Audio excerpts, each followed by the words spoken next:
Hello wonderful people, today we will look at different underrated builds that aren't popular yet still very powerful and unique. With the right dose of creativity and experimentation, you can truly create monstrous builds. Today, we will have different builds that function in different roles, meaning I will show PvE builds alongside PvP builds, so it should be interesting as some of the builds are truly spectacular, especially the third build. It just might be the most underrated build ever. So, without further ado, let's begin. First build, the Melee Sorcerer.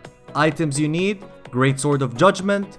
That's all you need, my friends. This great sword can be found by killing Pontiff Sulyvahn and offering his soul to Ludleth in Firelink Shrine. This weapon got a buff 2 or 3 patches ago and it has become a very solid yet niche weapon. The best way to allocate your stats with this weapon with a meta level build is to meet the requirements of the weapon's dexterity and strength stats and then level up intelligence anywhere between 50 and 60. However, this build is a quality/intelligence build and we do that because we want the maximum damage possible. The Great Sword of Judgment gets a magic buff after using the weapon art and following up with either an R1 or an R2. It gives you a solid 80 magic damage that lasts for 36 seconds. With our quality build, the damage on this thing is very high. So high in fact that it is one of the hardest hitting great swords when it's buffed. The weapon art into an R2 is similar to the Moonlight Greatsword but much better, in this game at least. Just make sure not to lock on while doing it as the accuracy on it is unbelievable. It's so cool when you hit somebody with it from afar. And it's even more cool when you hit both the projectile and the weapon at the same time as the damage is very high. Another thing that makes this weapon unique is its absurd power at low levels. Having a +2 Great Sword of Judgment at level 40 makes you a walking monster. You will most likely two-shot everyone. So this build is swag heavy, very powerful, and can have a mix of sorceries and melee in one package. Second build, the Tank. Items you need, any heavy armor, Ring of Steel and Protection, Thrall Axe, Iron Flesh Pyromancy spell. This build is a monster in PvE. It can be done on other builds like a quality build for example, as long as you have the items I mentioned before. The reason I have a quality/luck build is to have the highest damage possible on my Thrall Axe. However, this is not required. The star in this build is the Iron Flesh spell. It gives you an insane amount of poise and damage reduction. You can literally stand in front of the boss doing nothing and yet you still won't flinch and will take minimal damage. Just remember, the Iron Flesh reduces lightning defense significantly, so just don't use it on enemies that deal lightning damage. The Nameless King comes in mind. The problem with Iron Flesh is the lack of mobility. You basically walk in turtle speed, and the remedy for this of course is the Thrall Axe. The Thrall Axe has a quick step as its weapon art, meaning that you can basically dodge like in Bloodborne but with godlike defense and poise. Out of all the weapons that have quick step as their weapon art, the Thrall Axe has the best damage, and that is why it's our pick for this build. Just remember to have at least 1 or 2 Ashen Estus flasks because in order to have invincibility frames during your quick steps, you need to have focus points.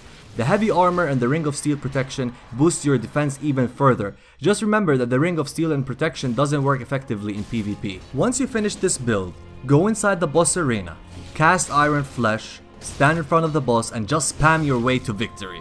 Of course, you can dodge with your quick step when necessary. So this build is fun, strong, it's also basically the only way to be a true tank in the game, and its only downside is the Iron Flesh lasts for like 30 seconds. So even adding Lingering Dragongrest Ring won't help much. So just watch out once your Iron Flesh buff goes away. There is a build I'm working on for PvP that I will feature in my next underrated builds video. It uses Iron Flesh in PvP, but this one shown here uses the double daggers with a quality/luck build and utilizes quick step with Iron Flesh. It also uses Flynn Ring for an extra boost of damage. It's a very fun build that is definitely viable but not very powerful. However, using the Thrall Axe with Pyros and Iron Flesh is a totally different story that we will explore in the next video in the series.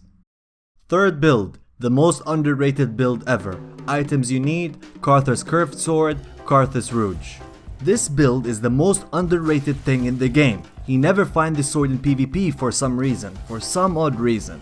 With a quality build or quality/luck build, This thing is a monster. This weapon can be found by defeating Tryhard Miyazaki in the Pussy of the Deep area. This area is right next to Havel Monster's den. Just make sure to pick up the item of Asshole's Reprisal there and give it to the Meta Havel Monster MLG XXX Reactionary Karthus Noob Dark Moon Buff Bitch Tryhard Smelter Willem. This way you can transcend to a Havel Monster and become the definition of an underrated build. I apologize for sharing the secret build, but I had to, man, I had to.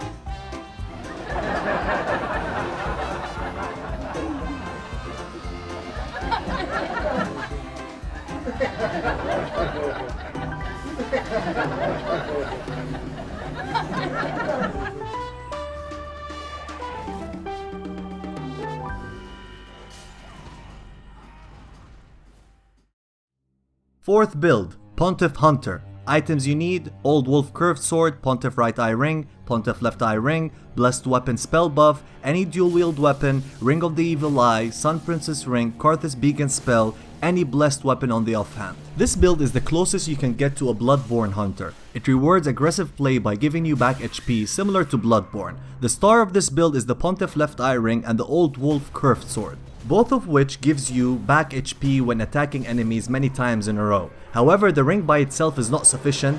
Only when you stack it with the Old Wolf Curved Sword it becomes viable. The reason for dual wield weapons is that they hit multiple attacks in a row, so the healing effect will take place faster than other slower weapons. The Blessed Weapon Spell Buff and Sun Princess Ring and Blessed Infused Offhand Weapon gives you a bit of HP regeneration to complement your aggressive play. Ring of the Evil Eye gives you back HP every time you kill an enemy, which works well too with this build, but only works for normal enemies. It's not worth it to use against bosses or human players. The Pontiff Right Eye Ring, Old Wolf Curved Sword and Karthus Beacon gives you more damage the more attacks you do in a row, so it goes really well with this build. In my previous video in this series, I did this build with more focus in damage, so make sure to check it out in the link in the description. I found this build to be very unique. As you can see, I fight bosses with no heal since I'm getting healed all the time. This is also an NG plus, by the way, so it's fun and actually viable. Curved swords can work too, just make sure to two-hand them and spam them like there's no tomorrow. This build can be optimized in different ways. You can add more regen items or maybe make it more faith oriented, but the Gotthard Twin Swords with this build feels like you're playing in Bloodborne. Just remember that the heal from the Pontiff Left Eye Ring and the Old Wolf Curved Sword is not that high, but will still work nonetheless.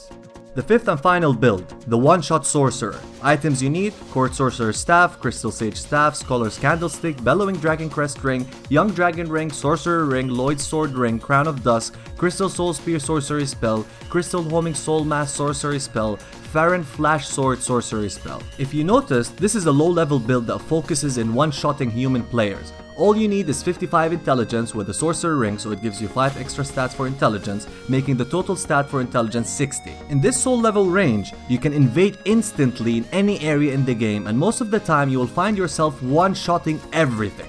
Everything! Just make sure to keep your highest upgraded weapon to +4 and don't go over that. Since we literally have minimal HP with the Sorcerer starting class, Lloyd's Sword Ring is a good pick since it gives you 10% extra damage for all your damage output, and you will find that you will one-shot most people before you get hit. Crystal Homing Soul Mass keeps everything out of range, especially when you hit them with it and they notice how much ridiculous damage you can inflict with it. Make sure to watch my Sorcerer Guide video, linked down in the description, in order to know why I have all the other items and how to be a Sorcerer in general. Make sure to have a lot of Ashen Estus Flasks so you can keep your assault ongoing for longer. Start by buffing the Crystal Sage Staff on your left hand, which basically gives you the best sorcery buff in the game. Then proceed in one-shotting everything, but because the weapon art of the Crystal Sage Staff consumes a shit ton of focus points, I recommend you buff it only once at the beginning and try your luck with it. If you miss all your spells and the buff duration ends, switch your Crystal Soul Staff with Scholar's Candlestick. So this build is the definition of a twink or a low-level monster. It one-shots everybody, is fun, and most of all, you will receive a ton of hate mail, which is good and healthy in moderate doses. So these are the builds I have for you today for this video, but I still have a lot of other builds that I will share with you in future videos in the series. Make sure also to watch my last video in the series, linked down in the description. Please leave a comment of your own underrated build, and if it was good enough, I will feature it in my next video in the series. So that's all for the video. Make sure to like and subscribe if you enjoyed it, as that helps out a ton. See you in my next video. Farewell.